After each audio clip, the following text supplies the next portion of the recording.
welcome back. Hi, welcome back to the Spirit of Watercolor with Linda. And yes, we're working on a video. I did part one of working from non-representational work into an abstract, taking non-subject paintings and creating an abstract from it, which means you see images in it and then you go with that. So stay tuned for that. Check out the video called Non-Representational to Abstract Part 1, and then we'll get into soon into the second half of that and finish that painting, right? But right now it's time for another one of our inspirational artist quotes.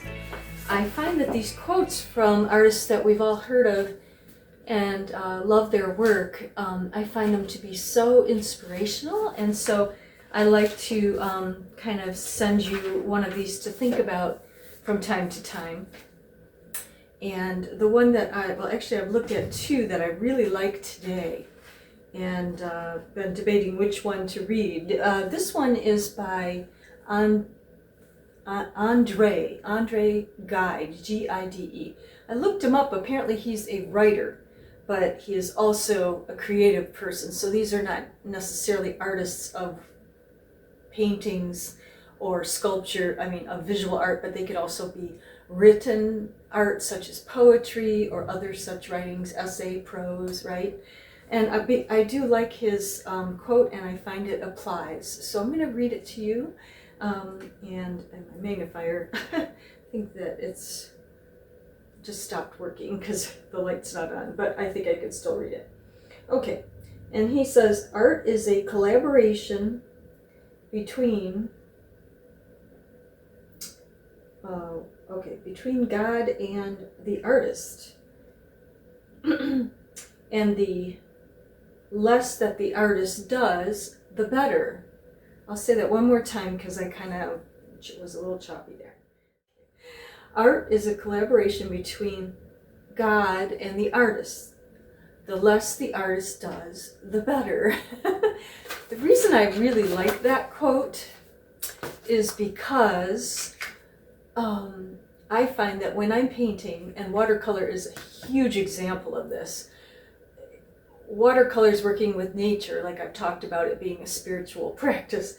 You're collaborating with nature. The paints have pigments, they have sedimentation, some are transparent, some are less transparent, some are staining, some are not. So you're using all these qualities of these paints and water, which gravity works with these, and blending colors, use things like variegations. These are all acts of nature. They're not something that we control. And that's when my best watercolors come out. And if one learns this about this medium, you have such an advantage because, you can control it when you want to. You can get the small brushes out and do very detailed work. But when you let these wonderful paints do what they do naturally, and you learn how to tip the board, and you learn how to spatter it, and you learn how to variegate it and do all these wonderful things with it, it is in its glory, and you will see the absolute uniqueness and the wonder and the glories. I can't think of a better word right now. The glories of what watercolor is about. And when you use that and combine that with the details where you want them, then you have some wonderful works of art. And you can go so many different ways with it when you understand the nature of it. So, and this is, when we speak of God, of course, some people don't like the word, they call God something different. But we all have this, creator that created us, and that we are given this gift of creativity to share.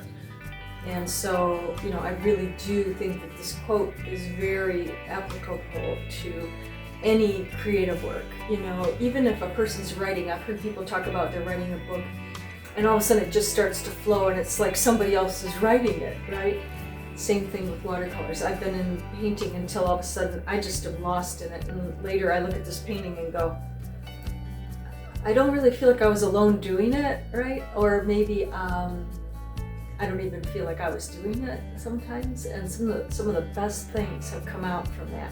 And also just letting that control go a little when you're in a painting, when you start to let go of that control so much, that's when some of these things are allowed to happen with these beautiful things. Okay, so I wanted to share that, and thank you so much for coming. I hope you like watching my videos about art demonstrations, techniques, tips and tricks of watercolor, of which I've got quite a lot out there now, and hope that you will dig through those and see what we have that you can learn from, and you can go back to them over and over again, the areas you need to, you know, improve on, and watch them and then practice them over and over until you get more what's the word I'm trying to say, precise and more skilled at the different techniques and tips and tricks and gimmicks, as my professor used to say. Thank you for watching today. I hope you will come to part 2 of the non-representational to abstract video that's forthcoming. And first watch the first one and then go to the part 2, and I'll see you there. Thank you, and I'll see you at the table.